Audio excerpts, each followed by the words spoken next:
السلام علیکم۔ حکیم لقمان کی حکمت آموز نصیحتیں پارٹ 2 نمبر 5 اور زمین پر اکڑ کر اور تن کر مت چل کہ تو زمین کو پھاڑ تو نہیں ڈالے گا اور نہ لمبا ہو کر پہاڑوں کی چوٹی تک پہنچ جائے گا۔ بنی اسرائیل آیت 37۔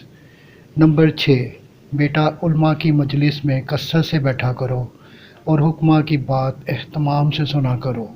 اللہ تعالیٰ حکمت کے نور سے مردہ دلوں کو زندہ فرماتے ہیں، جیسا کہ مردہ زمین زوردار بارش سے زندہ ہوتی ہے۔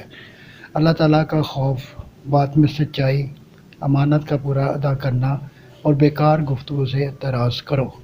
نمبر 7 بیٹا، اللہ تعالیٰ سے اس طرح امید رکھو کہ اس کے عذاب سے بے خوف نہ ہو جاؤ، اور اس طرح اس کے عذاب سے خوف کرو کہ اس کی رحمت سے نا امید نہ ہو جاؤ۔ مومن تو ایسا ہوتا ہے کہ گویا اس کے 2 دل ہوتے ہیں، ایک میں پوری امید اور دوسرے میں پورا خوف۔ نمبر 8 بیٹا، رب اغفر لی کثرت سے پڑھا کرو۔ اللہ تعالیٰ کے الطاف میں بعض اوقات ایسے ہوتے ہیں کہ ان میں بندہ جو کچھ مانگتا ہے وہ مل جاتا ہے۔ نمبر 9 بیٹا، نیک عمل اللہ تعالیٰ کے ساتھ یقین کے بغیر نہیں ہو سکتا۔ جس کا یقین ضعیف ہوگا اس کا عمل بھی سست ہوگا۔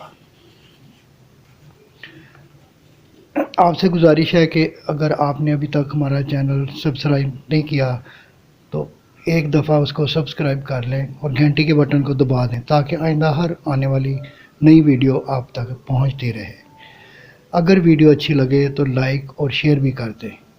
اگر بہتری کے لیے آپ کے پاس کوئی تجویز ہو تو کمنٹ باکس میں ضرور آگاہ کیجیے۔ دعا ہے کہ اللہ آپ کو صحت و تندرستی والی لمبی زندگی عطا فرمائے۔ آمین ثم آمین۔